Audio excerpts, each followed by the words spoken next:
It's fair use. I want to say hello, everybody. I don't know if anybody remembers this song. Now everybody, put your in the air and repeat after me. Nah, bump that. Side of chicken ripping and tripping. Nah, bump that. Your man, cause he went to prison. Nah, bump that. You ain't giving Rapper my man Daft Day you from was Harlem. down, but This you came out in pushing me early to get. 2000. Nah, bump that. All of a sudden, Harlem ain't real. Like, we ain't no for money and we started pushing grill. Nah, bump that. Everybody saying this and that. Like, bad for that. That be spitting on them tracks. Like, you regulate. Came at me with offers like 8 whole albums and shortest just the off. Nah, bump that. Fake bad chicks from when you holler cause you ain't in the vibe, but you walking right beside them. Nah, bump that. Mom, let them front when you dead. They didn't pay to get it done, but want they fingers in your hair. Nah, bump that. Chickens with babies asking for dollars, talking how they get just product, but don't know they baby. I want to say hello, everybody. Hope everybody's blessed today on this Friday, May 27th, 2022. I want to say hello. Just, I want to play some audio of that Texas shooting, you know what I'm saying, audio. So let's get right into it.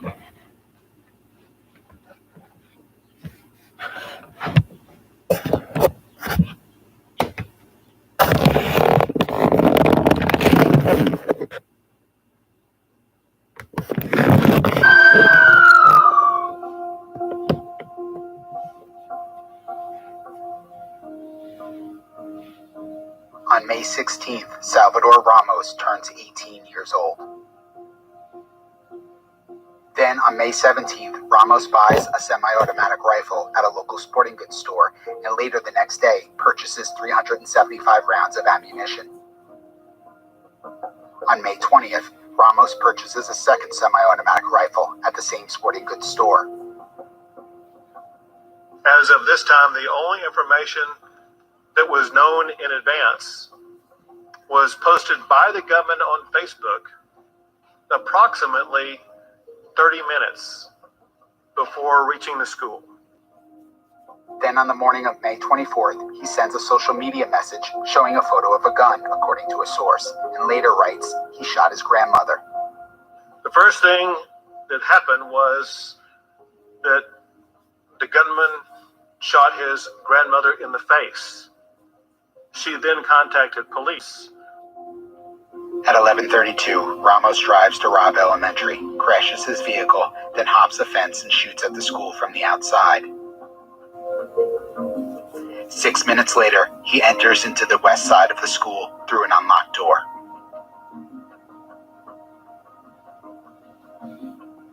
At 11:44, Ramos fires on responding officers, then barricades himself in adjoining classrooms and starts shooting. About an hour later, Border Patrol agents storm the classroom and shoot Ramos dead, according to authorities. Border Patrol, Consolidated ISD officers, police, sheriffs, and DPS officers converged on that classroom. And a Border Patrol officer killed the gunman. 21 people were killed in the attack, including 19 third and fourth grade children.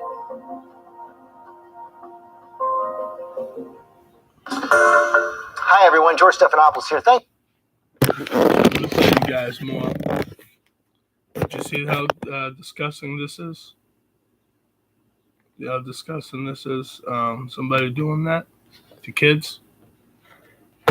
You would never think that you'd send your kids to school and then, what happens?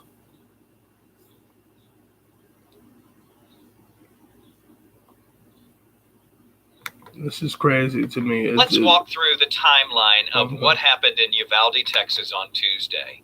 At 11:32 a.m., police got the first report of an active shooting at Robb Elementary School. 11 minutes later, at 11:43 a.m., the school announced it was on lockdown. Police began sharing information on Facebook. 12:17 p.m., Uvalde Consolidated Independent School District announces the shooting on Twitter.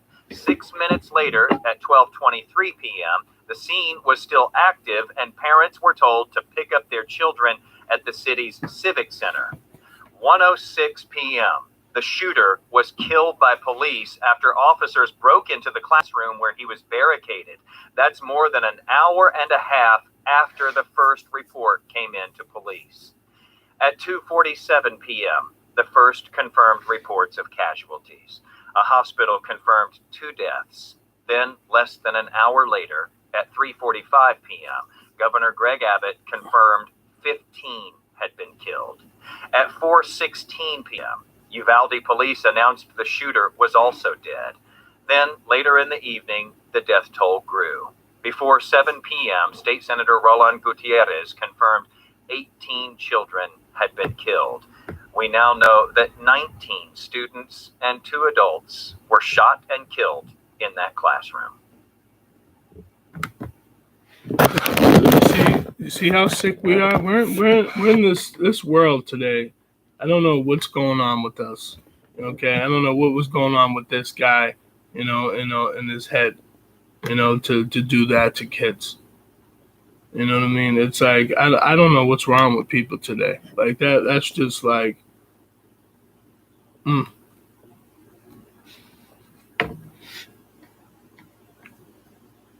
Let's just play a little bit more. About how the deadly Texas elementary school shooting unfolded. Authorities now say the gunman was in that school for more than an hour before he was killed by law enforcement officers. The 18-year-old shooter was able to get in through an unlocked door, opening fire in a classroom and killing those 19 students and 2 teachers. There are reports of parents pleading for officers to storm the building and stop the rampage. CBS reporter Jason Allen live in Uvalde, Texas, where police face some tough questions about their response. Jason. Yeah, Alan, and because of some of those things that you just mentioned, this has been a little bit of a difficult day for people here, because not only are they still trying to deal with all of this, everything that happened at the school, but now they are left wondering, could some of this potentially have been stopped earlier? On the lawn of Robb Elementary School, rows of crosses mark each of the 21 lives lost. As the Uvalde community mourns, it is also questioning the police response to one of the deadliest school shootings in U.S. history. They said they rushed in and all that.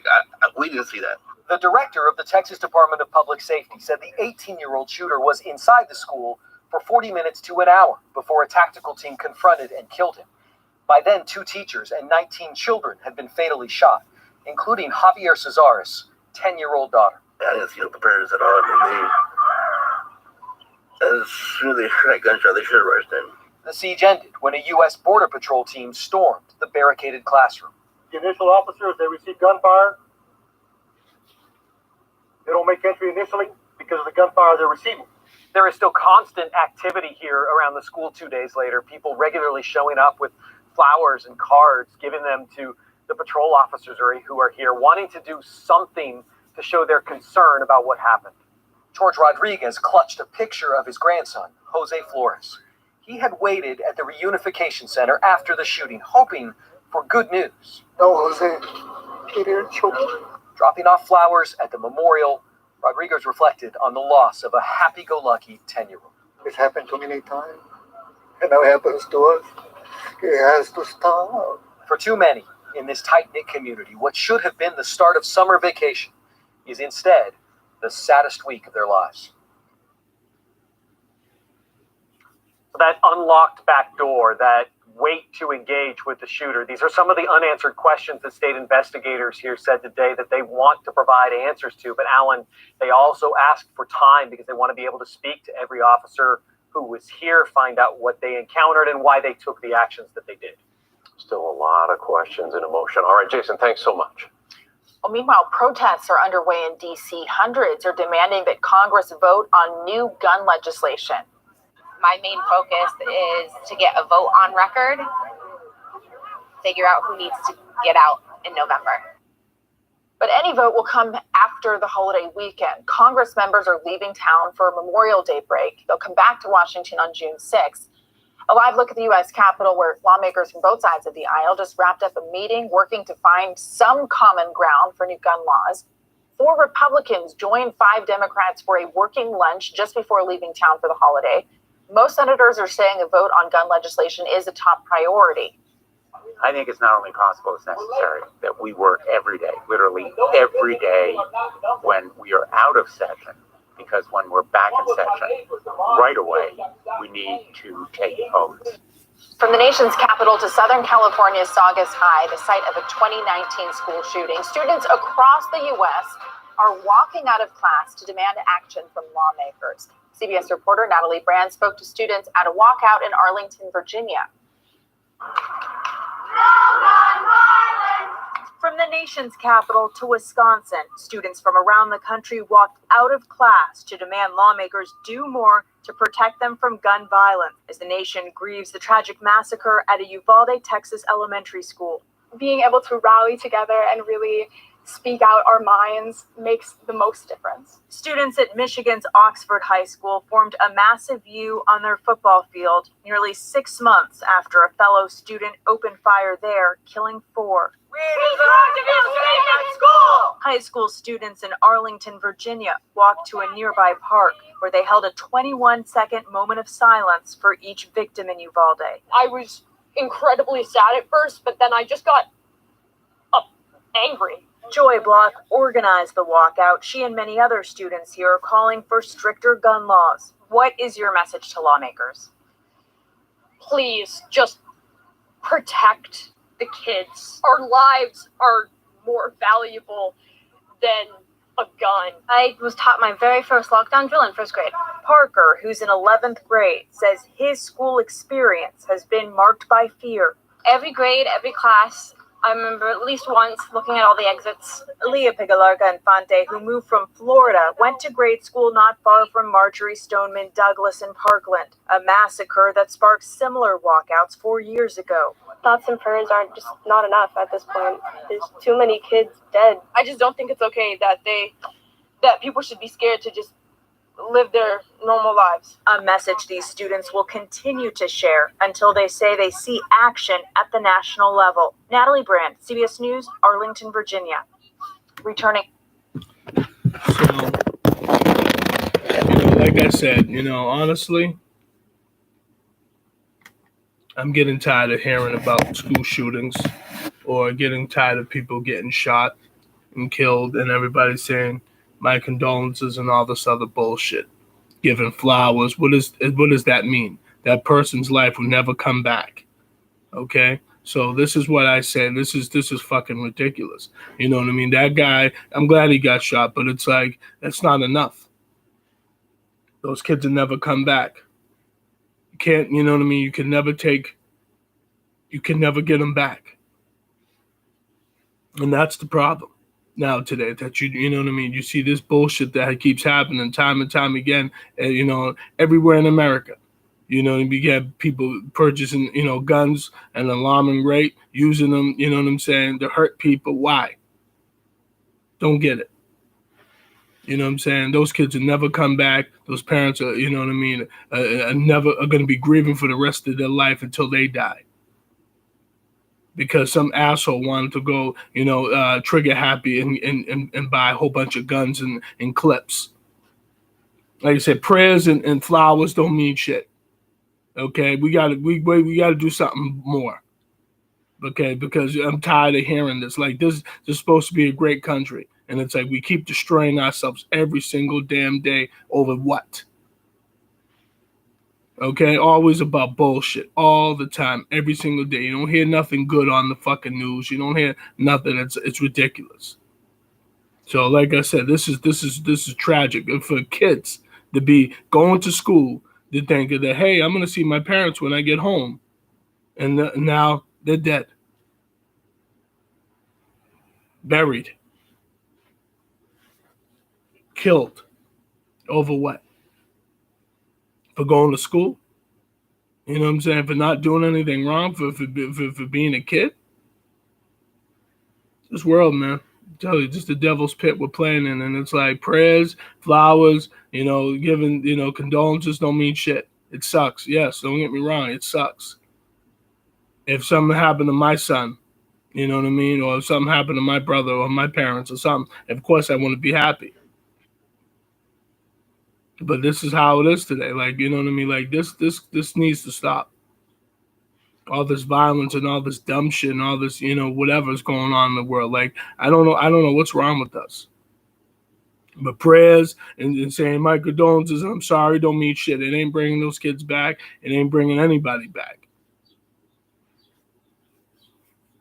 People need God in this life, bro. They need spirit. They need the spirit of God in their life. You know what I mean? People need to straighten up. Stop being so fucking selfish. That's what happened. Selfishness and ignorance and stupidity. People don't like boring. Going to work, coming home, you know what I mean? Being with your kids or being with your girlfriend or boyfriend. They like violence. They like ignorance. Do I say everybody? No. But a lot of people like that bullshit. They like chaos. Because chaos makes this country money. That's why. The more chaos you make, the more money they make. It's bullshit. So people need to stop. You know what I mean? This is tragic. This is ridiculous. How many more fucking shootings are we going to go through for the rest of this year, going into many years coming? Is it parents that, can't trust the school systems, or are scared to take their kids to school now? Is this what is going to happen now? Kids are going to be walking out of school because they're scared? Telling you, this is some crazy shit over here. So we need to wake the fuck up. This country, bro. People in this country are fucking sick. These politicians, you know what I mean, could talk all this, my condolences. Motherfucker, do something. But you ain't gonna do nothing. You say you're gonna do something, passing all these laws and waiting on these bills and all this other bullshit. You guys don't do nothing for the American people. You guys play us like a fucking fool. And but you want our votes every single year. Hello. And this is what I'm saying. At the end of the day, this is what they do to us. These politicians and everybody, they want our vote, but they don't, you know what I mean? But then they want to bullshit and play games right after. I get it. But you know what? We're the ones that are suffering right now in this country. And you see shit like this that's suffering every day. People are suffering every day, going through this shit. So people need to learn, man. You know what I mean? Like, this is crazy. Like, this is crazy that, kids, young kids that, that thought they were going to see their parents. Now, you know what I mean? They're dead now. And now the parents are never going to see their kids except for pictures or videos or whatever. That's all they can have memories of. They're not going to see the person in the physical, growing up. Like, really? Like, you're a sick bastard, you know what I mean? That son of a bitch, you know what I mean? That got killed. Yeah, the police killed you. You're a sick son of a bitch. You was. And whoever fucking raised you, sick sons of bitches too. But that's how it is today, bro. Like I said, you deserve what you get. You know what I mean? This son of a bitch, I'm glad he's dead. But I wish those kids weren't dead. I wish this tragedy never even happened. Because it could have been avoided. But this guy, said he just turned 18 in this month, in May. And we're in the end of May. We're heading into June now. The son of a bitch just turned 18. And they said he went to a store to get guns. Really? Unbelievable. Like, you know what I mean? This is craziness. Kids, it's like do we not know where our kids are going to be the next day, the next morning? You know what I mean? Do we not know? I don't know what's going on with us. But we got to stop, because this is craziness right here, guys. This is insane. Like it's like, I don't know what's going on, but we need to stop all this violent shit. You know what I'm saying? Whatever happened to just, you know what I mean, just talking and trying to resolve problems. You know what I mean? I don't see any other country going through this bullshit the way we go through it every day. But hey, there's nothing more for me to say. You know what I'm saying? The only thing I can say is you just better watch your ass in this world. Watch your kids. You know what I'm saying? You better protect by, you know what I mean, whether they're at school or they're wherever, but you better protect, you know what I'm saying? And it's like people that have guns are going to load up, you know what I'm saying, that already are licensed to carry. I'm sure they're going to get more guns, because they're going to wait and see if somebody wants to take their family out, and they're going to take that person out. See, that's what it's going to become even more now. People are going to get even more guns. But feel free to check out my YouTube channel. Type in my name. It's Russell Mills, RUSSELLMILLS, May 22nd, 2017. My first video was called Why Black People Settle for Less. That's it, everybody. Take care. God bless. Peace.